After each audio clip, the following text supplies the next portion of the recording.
Kita perlahan mulai bawa kesadaran kita ke bagian mahkota kepala kita.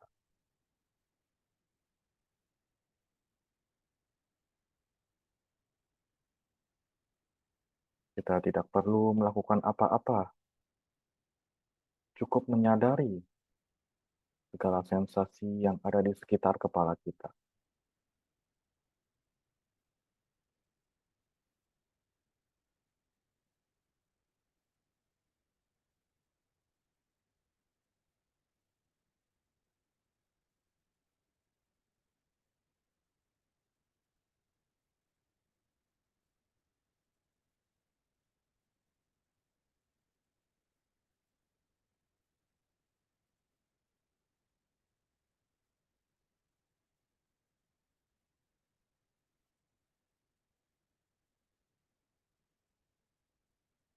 Entah itu sensasi dalam bentuk rasa hangat, rasa dingin, atau apapun itu, cukup kita sadari saja.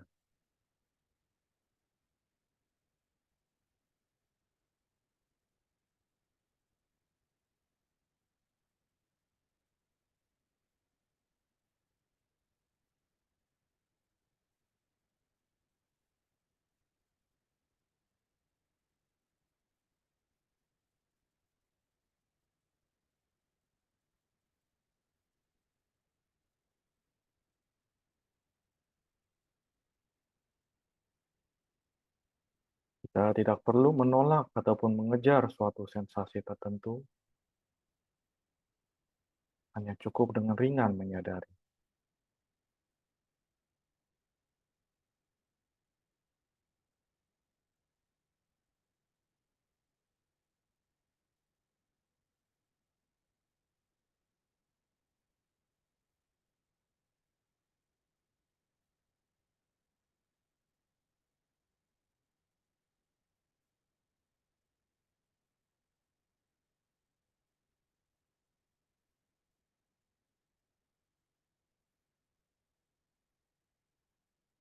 Sekarang kita bisa perlahan bawa kesadaran kita ke area dahi kita.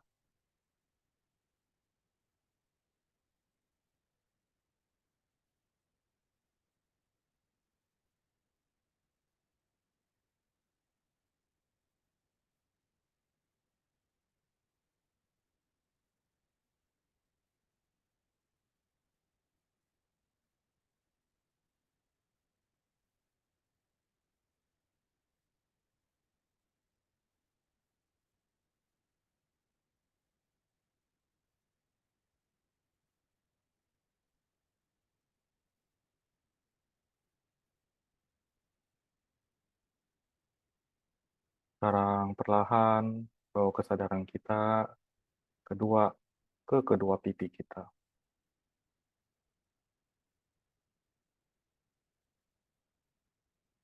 Kita cukup rasakan segala sensasi yang terjadi di area sekitar pipi kita.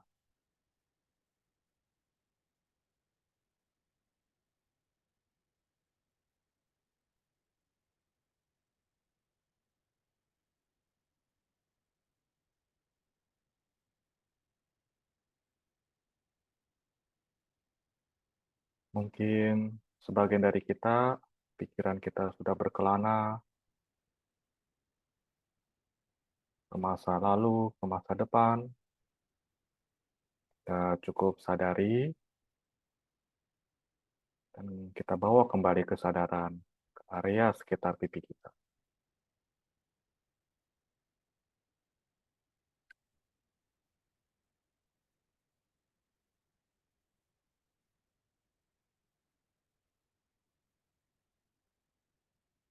Pikiran boleh datang, kita tidak perlu menolaknya, dan biarkan pikiran pergi dengan sendirinya.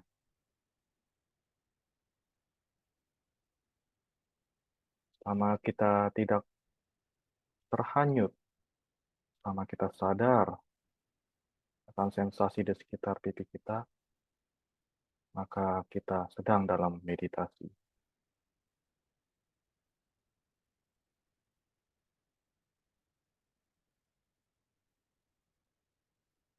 Sekarang perlahan bawa kesadaran kita ke kedua kuping kita.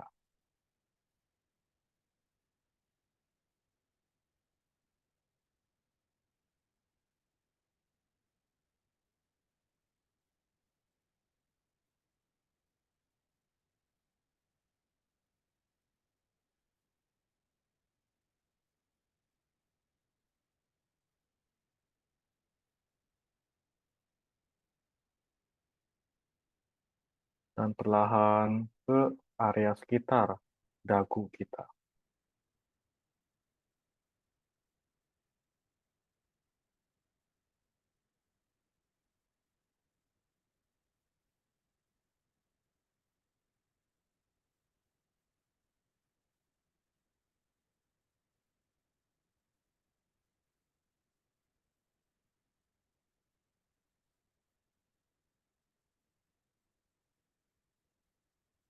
Sekarang perlahan bawa kesadaran kita ke kedua bahu kita.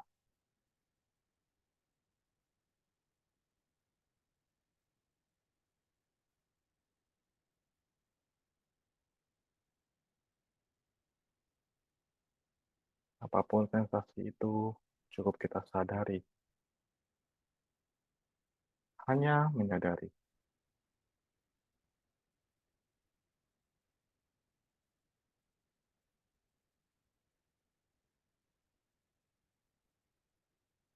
Sekarang kita bawa kesadaran kita ke tubuh bagian depan kita. Sekitar dada,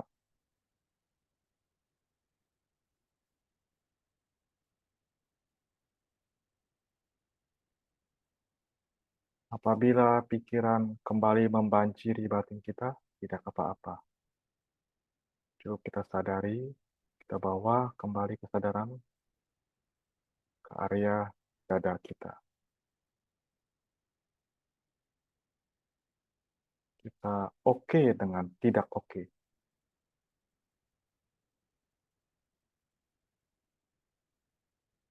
Sekarang bawa kesadaran ke punggung kita.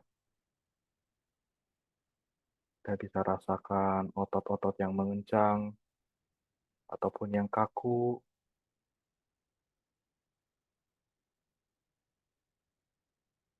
Ataupun misalkan tidak ada sensasi, kita cukup sadari bahwa kita sedang mengalami tidak ada sensasi.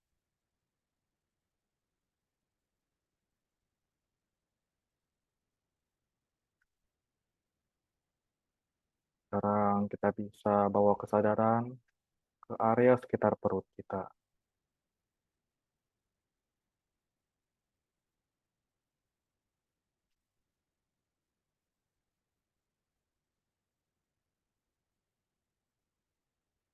Perlahan turun ke kedua paha kita.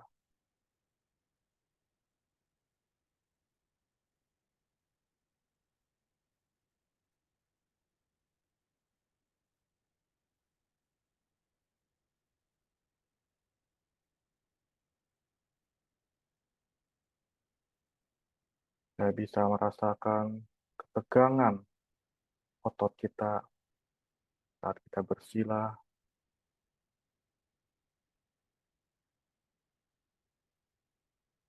Sekarang kita bisa bawa kesadaran ke kedua lutut kita.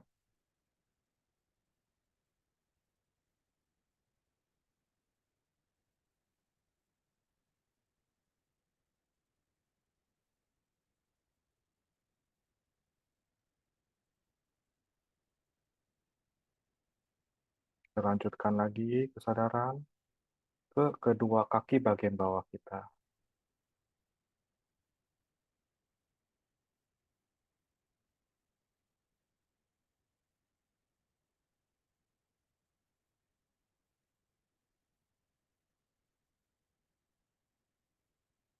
Sekarang kita bisa rasakan seluruh sensasi di seluruh tubuh kita.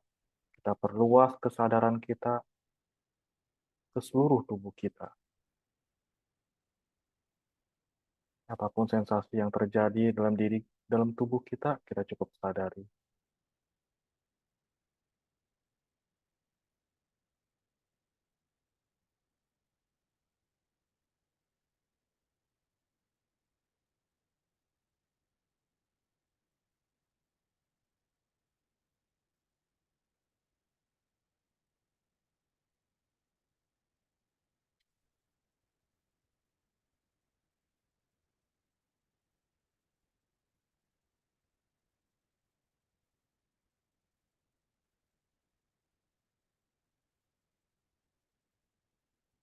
Sekarang kita bisa lepaskan seluruh objek meditasi kita dan kita perlahan buka mata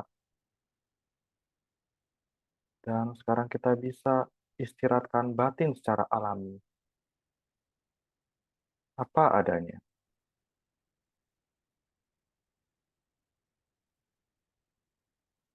Tidak perlu fokus pada objek apapun, cukup sadar kita hadir dalam kesadaran yang maha luas.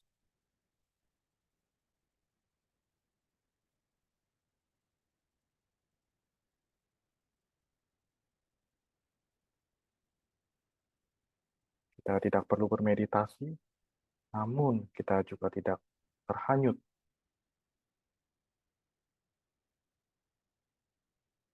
Kita biarkan batin istirahat secara alami.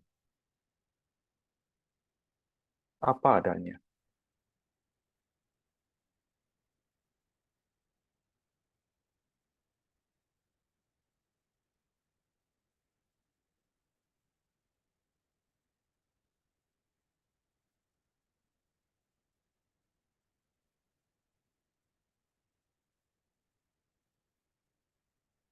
Oke, meditasi selesai.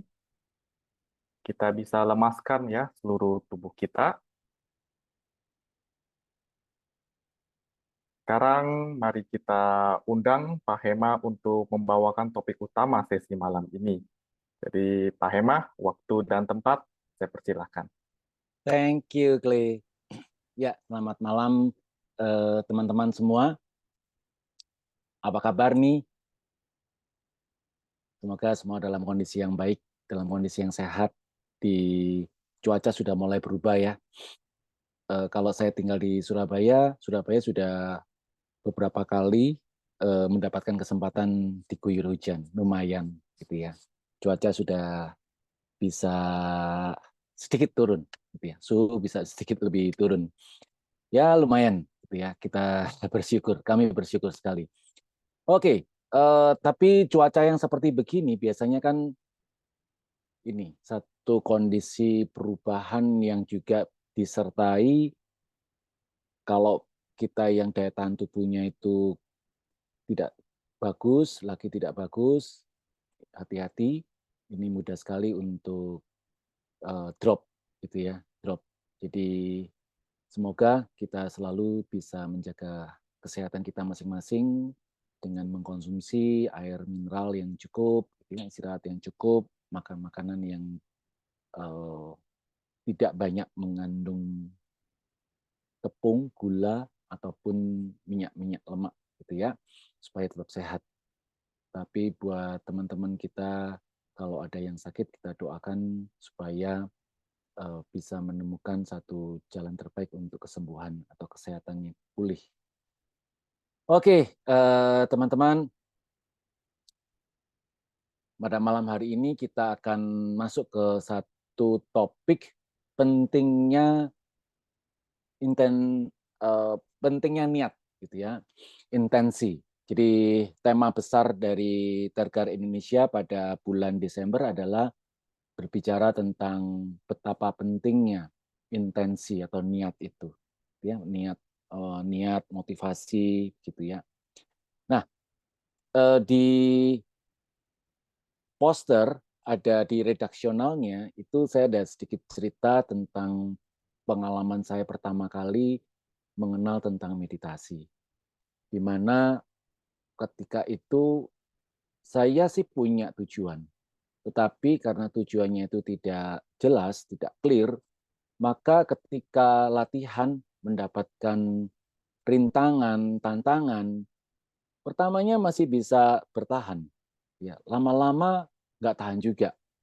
Kenapa? Ya karena intensinya atau niatnya itu karena tidak jelas, maka saya berpikir sebetulnya ngapain sih untuk bermeditasi itu ya?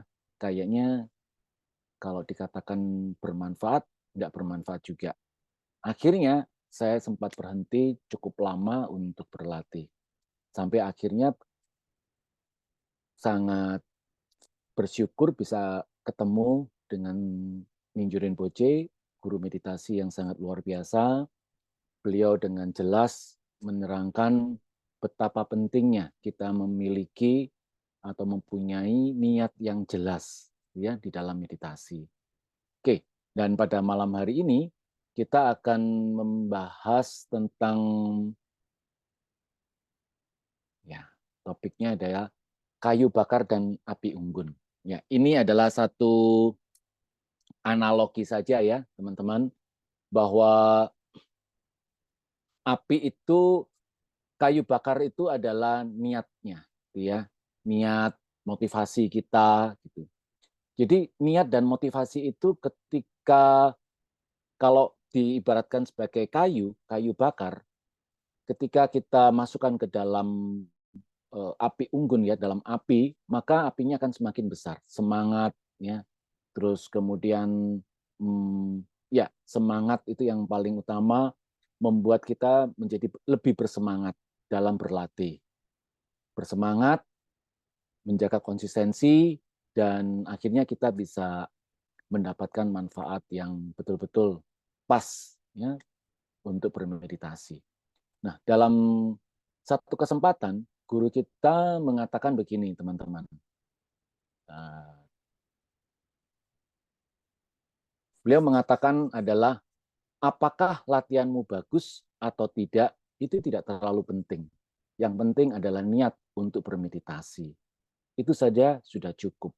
Ya, ini satu pesan yang sangat kelihatannya, terbacanya, terdengarnya, itu sangat sederhana. Tetapi ini sangat sangat penting sekali, sangat dalam sekali. Ya. Saya ngajak teman-teman untuk cobalah kita kalau misalkan dalam kehidupan kita sehari-hari aja untuk membuktikan bahwa betul nggak sih bahwa pesan ini memang benar adanya dan penting adanya. Teman-teman, dalam kehidupan kita sehari-hari, pastinya setiap kali kita melakukan satu perbuatan, dasarnya itu pasti adalah satu niat. Betul tidak? Ya, ada satu motivasi. Contoh saja, ketika kita bekerja ya, kita mau melakukan satu aktivitas.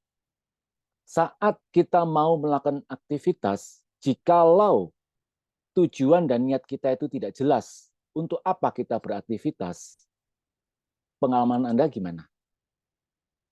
Coba teman-teman bisa berbagi ya, berbagi, sharing. Jadi pertanyaannya adalah, ketika kita melakukan satu aktivitas, tapi kita itu tidak jelas ya dengan tujuan untuk apa aktivitas itu kita lakukan. Apa pengalaman Anda? Ya, silakan teman-teman mengetikkan ya. Apa pengalaman Anda ketika Anda melakukan sesuatu, tapi nggak jelas dengan tujuan dan niat Anda itu untuk apa melakukan aktivitas itu. Apa yang Anda rasakan, gitu ya? Apakah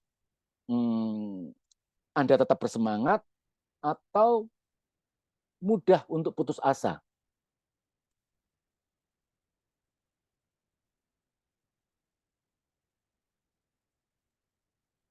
Di sini ada yang bilang nggak begitu tertarik, Pak Hema, atau nggak begitu semangat, Mm-mm. bingung, Oke, nggak semangat, males, atau suka-suka, terasa hambar, biasa aja. iya, Ya, ya, kemudian mungkin nggak bisa dapat sisi positif dari hal tersebut. yes, Bingung jika tanpa tujuan. iya, itu kan ya. Thank you teman-teman sudah berkenan untuk berbagi, gitu ya. Diskusi ini sangat penting ya, berbagi ini sangat penting buat kita semua, buat pembelajarannya gitu. Jadi ya, itu kita alami kan ya. Jadi ketika kita melakukan sesuatu tapi kita sendiri itu tidak tahu untuk apa kita melakukan hal tersebut, pastinya kita akan bingung. Dan tidak saja cuma bingung, kita mudah sekali untuk putus asa. Kita mudah sekali untuk menyerah. Kita mudah sekali untuk mengatakan lelah, capek. Ya, kenapa? Ya karena tujuannya nggak jelas. kita nggak tahu apakah yang kita kerjakan itu ada manfaatnya atau tidak, sudah tercapai atau tidak, semuanya tidak jelas. Itulah sebabnya guru kita mengatakan bahwa apakah latihanmu bagus atau tidak, itu tidak terlalu penting. Yang penting adalah niat untuk bermeditasi. Jadi bukan dimaksudkan di sini itu bahwa kita latihan praktek meditasinya itu tidak penting. Kita harus pahami bahwa bukan itu maksudnya, tetapi kalau latihan kita tidak dilandasi oleh satu niat, ya, niat yang baik, gitu, niat yang jelas baik, gitu ya, maka apa yang terjadi? Yang terjadi adalah ya kita akhirnya mudah untuk putus asa, berhenti untuk berlatih, bahkan mungkin kita akan mempunyai satu anggapan, untuk apa sih saya berlatih, duduk diam, terus seperti orang pengangguran aja, tidak ada yang dilakukan, hanya memperhatikan nafas, masuk, keluar, memperhatikan suara, memperhatikan bentuk, memperhatikan pikiran, perasaan. Apa gunanya? Nah, itu ketika kita tidak memiliki niat dan tujuan yang jelas. Oke ya. Nah, terus kalau begitu yang benar bagaimana nih? Tentu yang betul adalah sebelum kita melakukan satu latihan, seperti yang kita sudah praktekkan di awal tadi, kita dipimpin, dipandu oleh Clay, gitu ya, kita membacakan aspirasi pembuka. Itu adalah salah satu bentuk niat dan motivasi kita sebelum latihan. Jadi tujuan dari kita membacakan aspirasi pembuka tadi, itu adalah niat kita. Untuk apa kita latihan meditasi di malam hari ini? Untuk apa kita latihan meditasi bersama di malam hari ini? Oke. Nah, ada dua hal terpenting yang kita perlu lakukan sebelum melakukan latihan. Pesan dari guru kita, yang pertama adalah membuat harapan kebahagiaan, karena kebahagiaan itu adalah gambaran dari cinta kasih atau kualitas cinta kasih yang ada di dalam diri kita, di mana setiap makhluk hidup pasti memiliki cinta kasih itu. Ya, dan kedua, masih yang pertama ya, membuat harapan kebahagiaan. Dalam kebahagiaan itu adalah manifestasi dari cinta kasih dan bebas dari penderitaan yang merupakan manifestasi dari welas asih untuk semua makhluk hidup. Jadi teman-teman, apa yang kita lakukan ini, yang katanya seperti orang pengangguran, yang nggak ada kerjaan, duduk diam, memperhatikan nafas, memperhatikan suara, memperhatikan perasaan, memperhatikan pikiran, yang katanya itu tidak ada gunanya, sebetulnya sangat besar sekali manfaatnya. Yaitu apa? Untuk semua kebahagiaan dan kebebasan penderitaan dari semua makhluk hidup. Jadi niat kita itu di situ. Nah, kok bisa ya dengan memperhatikan nafas, memperhatikan suara, memperhatikan bentuk-bentuk pikiran, perasaan, terus apa kaitannya dengan kebahagiaan dan terbebasnya penderitaan? Nanti kita akan diskusikan ya. Dan poin yang kedua adalah tidak membuat harapan yang terlalu tinggi atau mencengkeram harapan itu. Jadi pesan yang pertama adalah membuat harapan kebahagiaan dan bebas dari penderitaan untuk semua makhluk hidup. Kedua adalah tidak membuat harapan yang terlalu tinggi dan mencengkeram harapan itu. Maksudnya yang kedua adalah kita dalam membuat satu harapan, oke, itu harapan yang tidak terlampau tinggi. Contohnya apa? Mungkin teman-teman yang di sini sudah terbiasa latihan, ya. Ketika kita mempunyai satu harapan untuk supaya kita itu tenang, mendapatkan ketenangan di dalam latihan, ketika harapan itu terlampau tinggi, saya bermeditasi, saya ingin mencari ketenangan, saya ingin mencari terbebas dari stres, gitu ya. Harapannya itu terlalu fokus ke situ. Apa yang terjadi? Justru ketenangan itu tidak pernah hadir. Kenapa? Ya, karena harapan itu terlampau tinggi dan kita mencengkram. Ketika kita tidak mengalaminya, mengalami ketenangan tersebut, apa yang terjadi? Ya, yang terjadi adalah kekecewaan atau ketakutan, kekhawatiran. Kenapa? Kali ini saya bermeditasi kok tidak mendapatkan ketenangan. Apakah ada yang salah dengan meditasi saya? Apakah meditasi saya ini sudah tidak sakti lagi?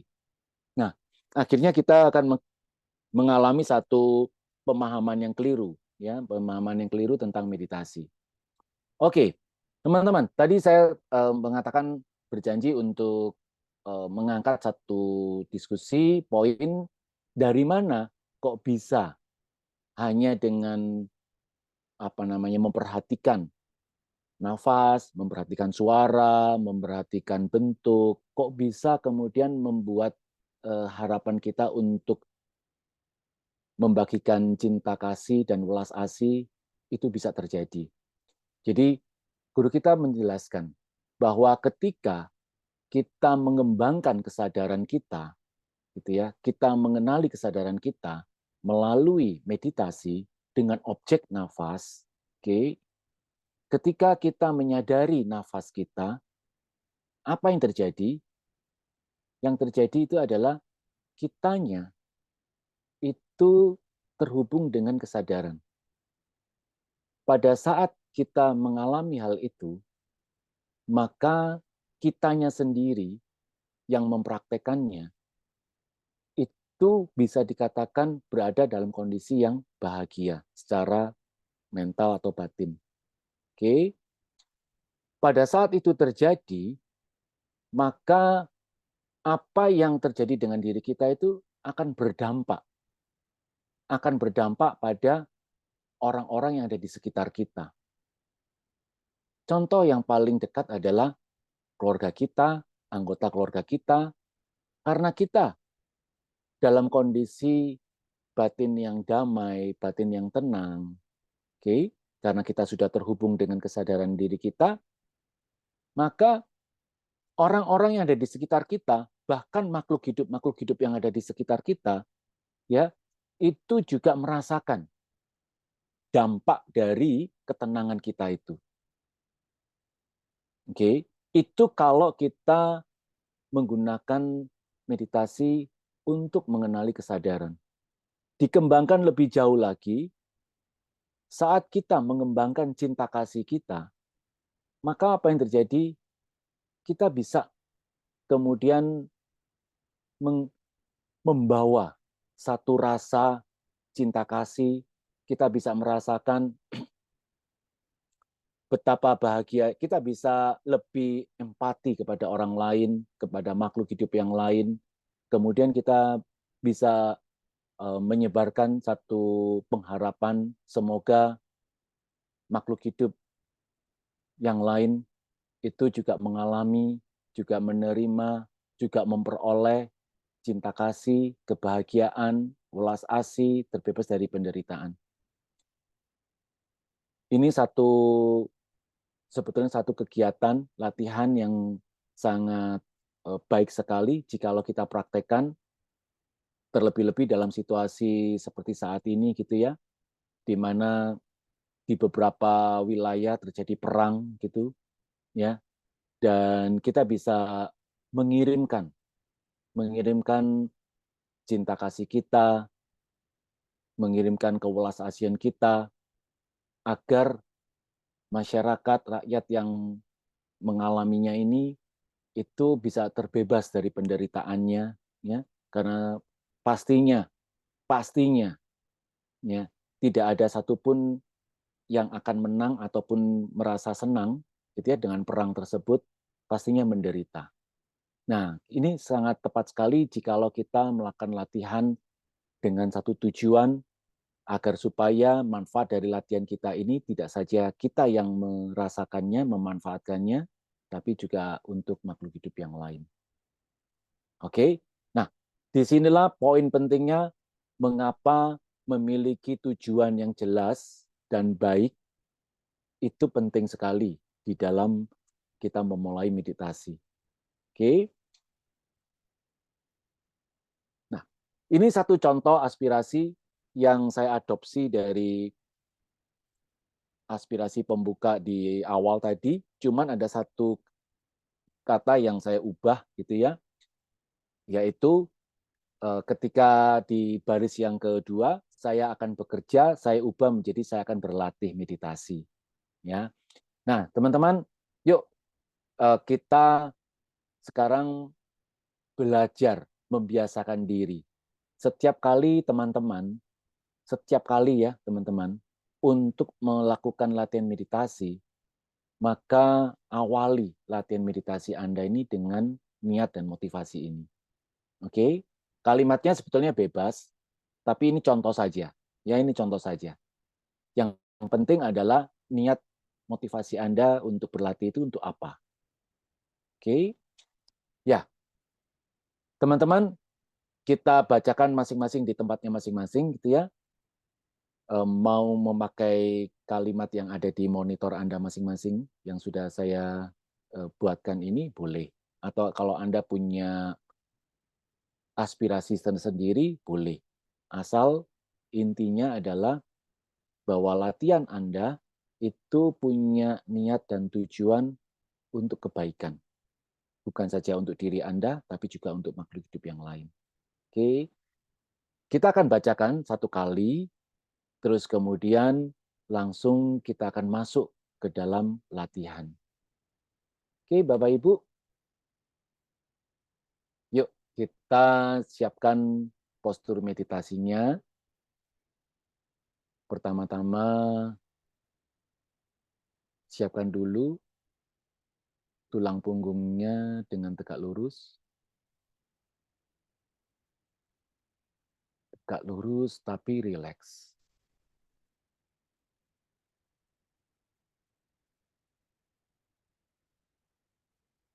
Oke, kita bacakan terlebih dahulu. Dengan kewelas asihan dan kebijaksanaan tanpa batas, saya akan berlatih meditasi demi kesejahteraan semua. Semoga kita terbebas dari keserakahan dan perselisihan, serta memiliki sukacita dan dunia yang damai. Oke.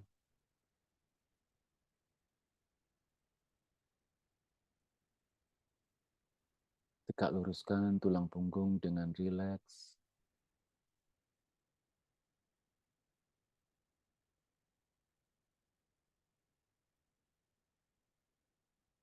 Pejamkan mata dengan lembut dan perlahan.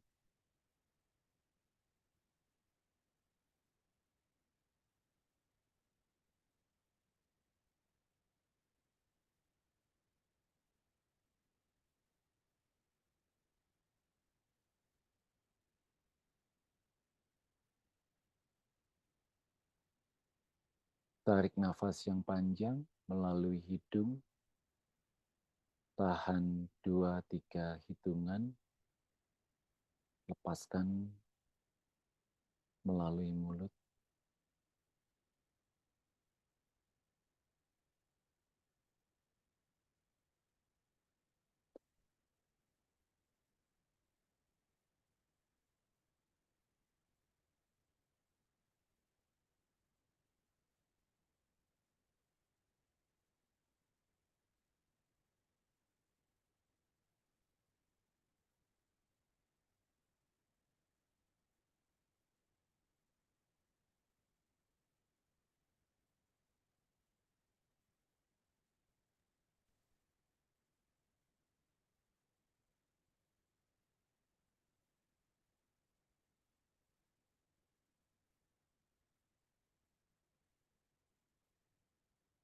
Bernafas secara alami.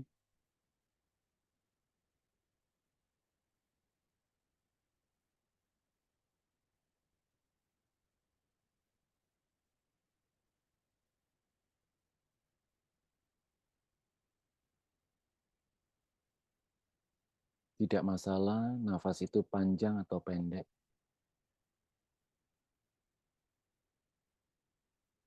Kasar atau halus.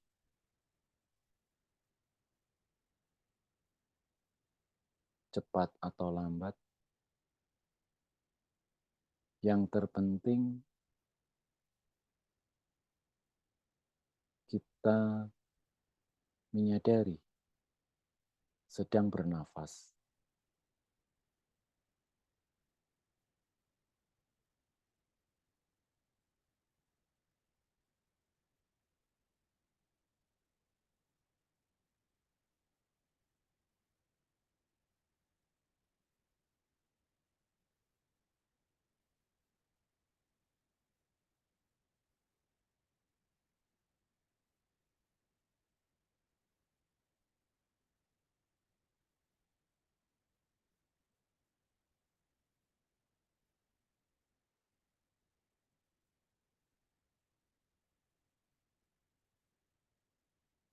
Jika hadir pikiran ataupun perasaan, izinkan mereka hadir, menetap, dan pergi.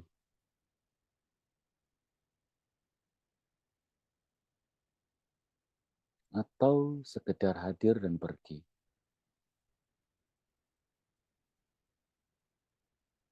Kita tidak memblok, kita juga tidak mengikutinya.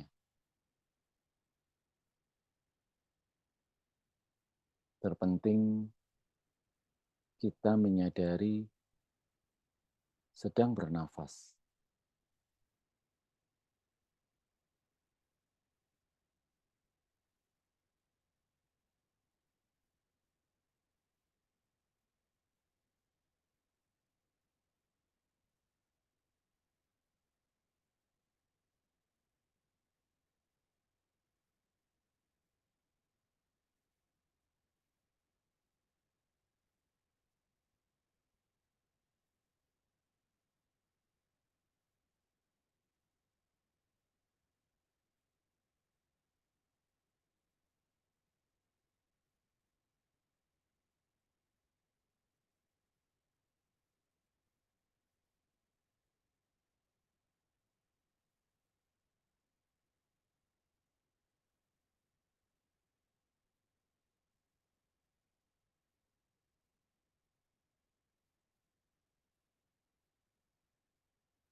Di sini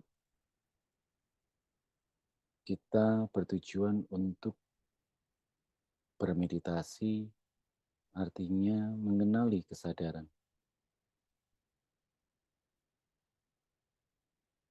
Esensi dari meditasi adalah kesadaran.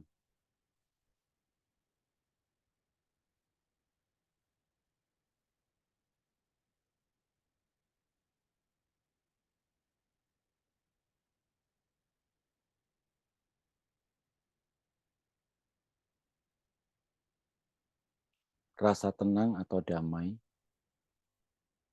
atau terberkahi, itu hanyalah pengalaman, bukan meditasi itu sendiri.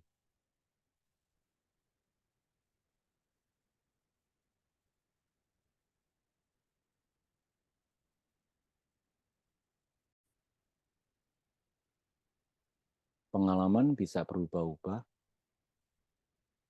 tenang bisa berubah menjadi tidak tenang, damai bisa berubah menjadi tidak damai.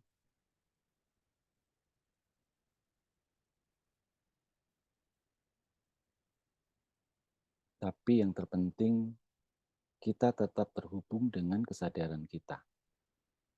Itu adalah esensi dari meditasi.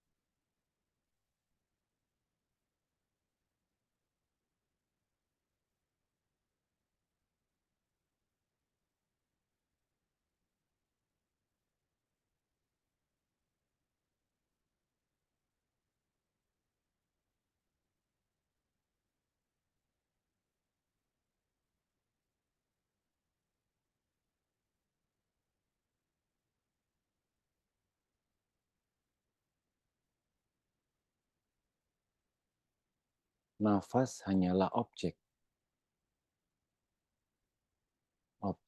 yang mendukung kita agar terhubung dengan kesadaran kita.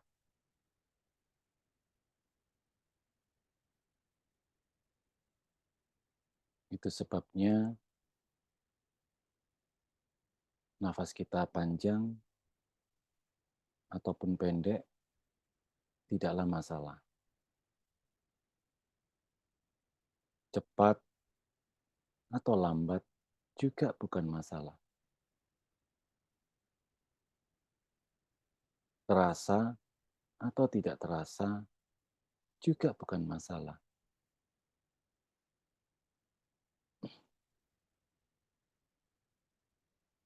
Yang terpenting kesadaran.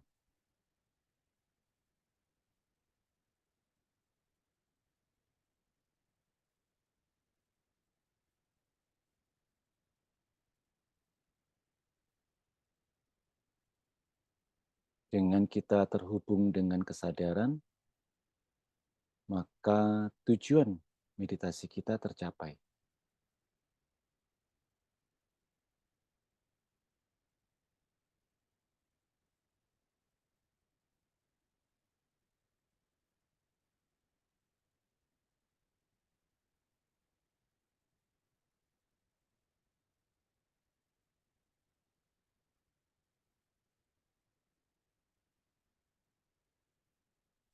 Dengan terhubung dengan kesadaran,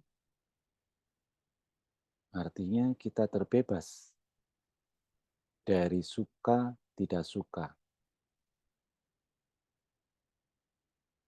dari nyaman tidak nyaman,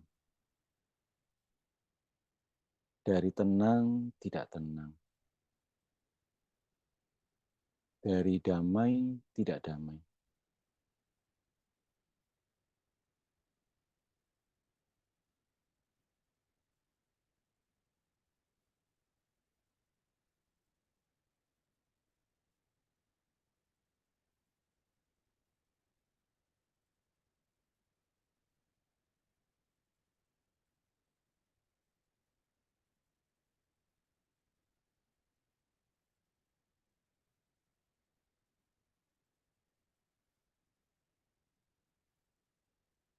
Oke, sekarang lepaskan objek nafasnya, istirahatkan batin kita dalam kesadaran yang apa adanya.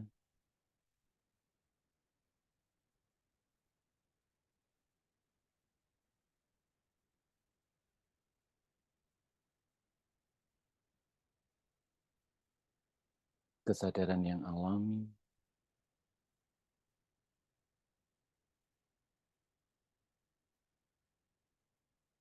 Sekarang bawa kesadaran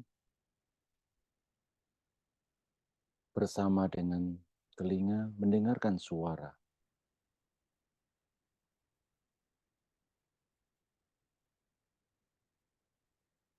Suara yang ada di sekitar rumah atau ruang di mana kita sedang bermeditasi.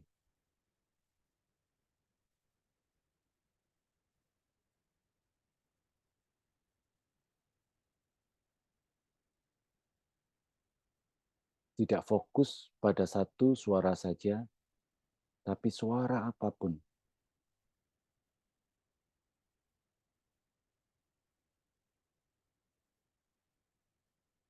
Terpenting adalah kita menyadari sedang mendengar.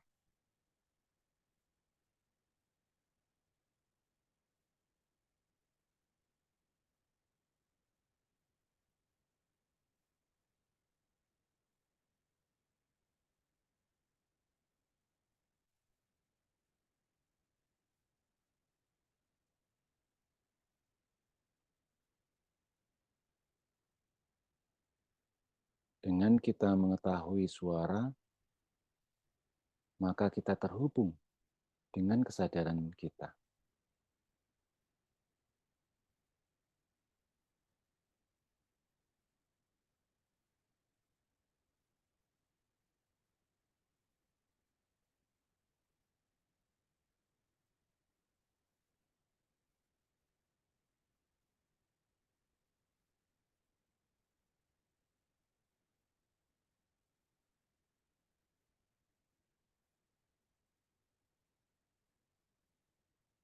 Tidak penting jenis suaranya, yang penting kita menyadari sedang mendengar suara.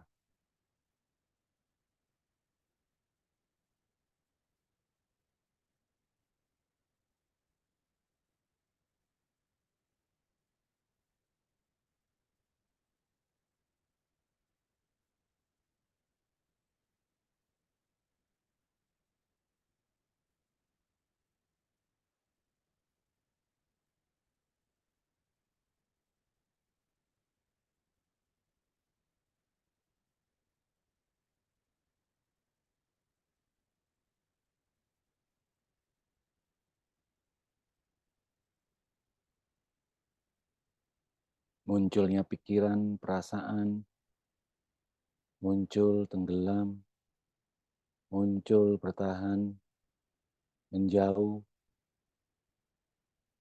semuanya izinkan dan itu tidak masalah. Selama kita masih menyadari suara.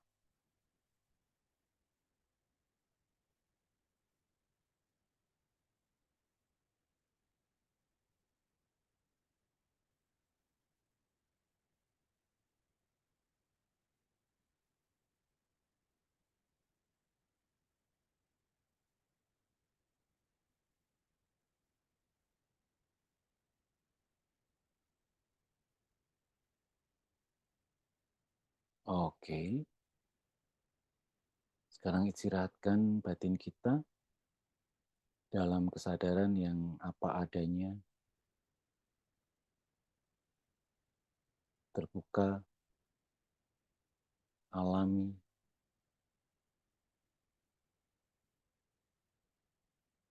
tidak bermeditasi, tapi juga tidak terhanyut.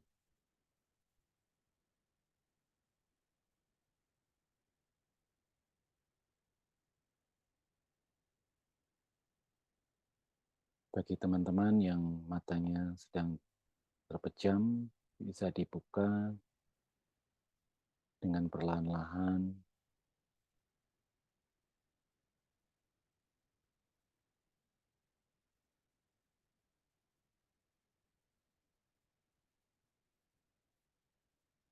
Oke, meditasi selesai.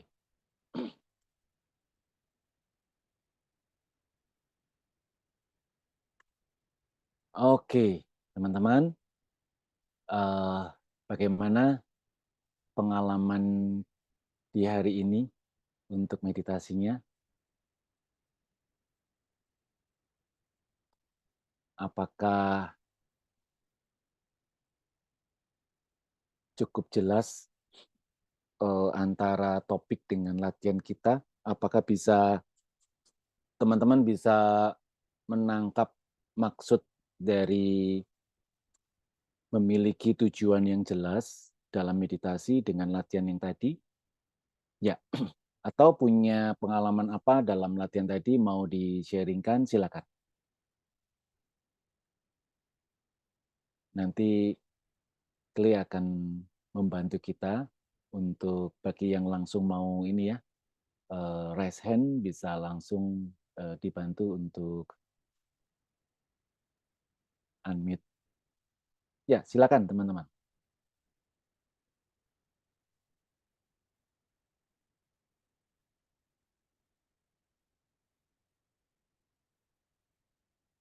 Kali ini latihannya cukup panjang ya. Suka yang latihan panjang atau pendek-pendek? Tadi meskipun panjang tapi nggak berasa, Pak Hema. Oh, gitu ya. Iya, iya. Oke. Ya, terima kasih. Cukup jelas, Pak. Di sini ada yang bilang cukup jelas bagi pemula. Ah, oke, oke, Ya, thank you. kemudian ada pertanyaan nih, Pak. Ya, Apakah bisa kita melakukan meditasi sambil melakukan aktivitas harian kita? Seperti ketika kita menulis sambil meditasi atau jogging sambil meditasi. ya. Penanyanya siapa tadi? Di sini Pak Sony ya. Pak Sony ya. Oke, Pak Sony. Pastinya bisa, Pak Sony. Gitu ya. Mengapa kok bisa? Terutama di dalam tipe yang diajarkan oleh guru kita, bahwa jenis meditasi yang diajarkan oleh guru kita ini adalah subject oriented. Maksudnya subject oriented apa? Kalau ada subject oriented, biasanya ada temannya yang namanya object oriented, gitu ya. Nah, yang kita lakukan, kita latih, ini kategorinya adalah subject oriented. Artinya, kesadaran yang ada di dalam diri kita ini itu yang lebih utamanya. Maka itu objeknya itu bisa apa saja, termasuk ketika kita jogging, ketika kita eh, membaca buku, ketika kita membalas email, atau kita apa saja, gitu ya, apa saja, masak, renang, bahkan tidur, gitu ya. Bagaimana mungkin atau bagaimana bisa pelaksanaannya gimana? Jadi pelaksanaannya memang berbeda dengan meditasi yang formal. Yang tadi kita lakukan bersama-sama itu kita lakukan secara formal. Tetapi dalam kegiatan sehari-hari, kita melakukan latihannya itu disebut informal. Nah, karena informal, biasanya itu hanya sesaat-sesaat. Contoh misalkan, ya, ketika teman-teman di sini semua, apakah Anda mendengar suara saya? Iya, Pak. Oke, ya. Ketika teman-teman mendengar suara saya, di momen Anda sadar sedang mendengar suara saya, itu mungkin 1 detik saja atau bahkan kurang. Di momen itu adalah momen meditasi. Setelah itu, lepas lagi momen meditasinya. State meditasinya itu lepas lagi. Jadi, kalau kita berlatih secara informal atau mempraktekkan meditasi informal, itu biasanya tuh sadar, lepas, sadar, lepas, sadar, lepas. Bahkan kita tahu dan kita yakin, sorry, bukan kita tahu ya, kita yakin bahwa kita ini bernafas. Tetapi pertanyaannya adalah, apakah kita tahu bahwa kita sedang bernafas? Tidak setiap waktu kita tahu bahwa kita ini sedang bernafas. Kita tahu kalau kita ini sedang bernafas ketika kita sadar. Nah, tapi itu kan cuma sesaat. Setelah itu kita terdistract oleh hal yang lain. Ya, nah itu prakteknya seperti itu. Jadi memang prakteknya itu sesaat, sesaat, sesaat, sesaat. Ketika setir mobil atau setir sepeda motor gitu ya, kita menyadari ada sesuatu di depan kita. Kita melihat, kita sadar sedang melihat. Pada saat kita sadar sedang melihat, itu kan cuma sepersekian detik. Pada saat itu adalah momen meditasi. Tapi selepas itu bukan momen meditasi, karena kita mungkin sudah terdistract oleh hal-hal yang lain. Oke, jadi intinya adalah ketika kita tahu, itulah momen meditasi. Ketika kita tahu. Jadi mau dalam kegiatan apapun, no problem. Oke. Nah, terus kemudian biasanya itu muncul pertanyaan lanjutan. Terus kalau cuma sepersekian detik, sepersekian detik, sepersekian detik, memangnya ada gunanya kah? Sangat. Ya, kenapa? Kok bisa sangat berguna? Karena yang mau kita tuju adalah kita mau membangun kebiasaan. Kita bukan sedang lama-lamaan bermeditasi. Ya, bukan itu tujuannya.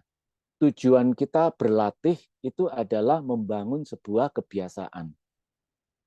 Nah, ketika kita sudah terbiasa mengenal kesadaran kita, maka lama-kelamaan setiap apapun yang muncul dalam diri kita, terutama ya pikiran, perasaan, persepsi, teman-teman ini kaitannya dengan begini. Ini boleh di browsing gitu ya. Kata para saintis, 1 hari itu ada sekitar, kalau nggak salah ingat saya, ada sekitar 15.000 atau 5.000 ya. Ya pokoknya ada angka 5.000-nya gitu ya. Antara 15.000 kan. Itu ada pikiran yang muncul dalam diri kita. Dan sebagian besarnya itu pikiran-pikiran yang biasanya menghambat atau negatif. Bisa kita bayangkan, kalau kita itu tidak menyadari, maka kita seperti diri kita ini seperti sampah mengumpulkan pikiran-pikiran negatif. Dan pikiran-pikiran negatif itu tentunya merugikan diri kita sendiri. Baik itu dari aspek kesehatan, aspek relasi, aspek kalau relasi bisa dipakai untuk bekerja, relasi di dalam keluarga, gitu ya, apapun. Nah, dengan kita terbiasa melatih meditasi atau melatih kesadaran kita jadi tahu, oh, kok ada pikiran yang muncul, gitu ya. Apalagi kemudian kita tahu bahwa, oh, ini pikiran kok membawa saya ke arah yang tidak baik. Contohnya apa? Contohnya itu mengata-ngatai diri sendiri. Duh, gini aja kok aku nggak bisa ya, kok bodoh banget sih aku ini. Nah, itu satu pelabelan ke diri kita yang negatif. Dan akibatnya ya, kita lama-lama kita meyakini diri kita itu memang bodoh nantinya. Oke, dan itu kan tentunya nggak bagus ya buat diri kita. Jadi itu teman-teman, terima kasih Pak Sony, karena tadi udah mengangkat, memicu pertanyaan tentang bisa nggak latihan meditasi dilakukan untuk kegiatan kita sehari-hari. Oke, semoga membawa manfaat ini ya. Ya, ada yang, kita udah selesai. Ya, teman-teman, karena waktu juga, saya mengucapkan banyak terima kasih terkhusus buat Clay yang sudah mensupport kita ya untuk memandu kita, dan teman-teman semua yang hadir. Ini sangat penting sekali kehadiran Anda, karena dengan kehadiran Anda berlatih bersama-sama ini, kita semuanya itu akan mendapatkan kemanfaatan yang berlimpah, ya, berlipat-lipat. Oke. Dan kumpulan dari latihan kita ini, manfaatnya ini juga akan tersebar. Ya, tersebar ke seluruh alam semesta. Semoga latihan kita pada malam hari ini memberikan manfaat yang besar buat seluruh atau semua makhluk hidup.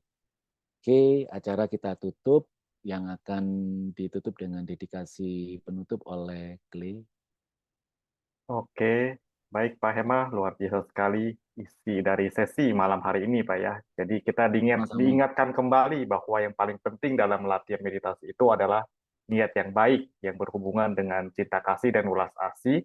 Dan yang kedua, kita tidak membuat harapan terlampau tinggi ya, dan mencengkram harapan kita.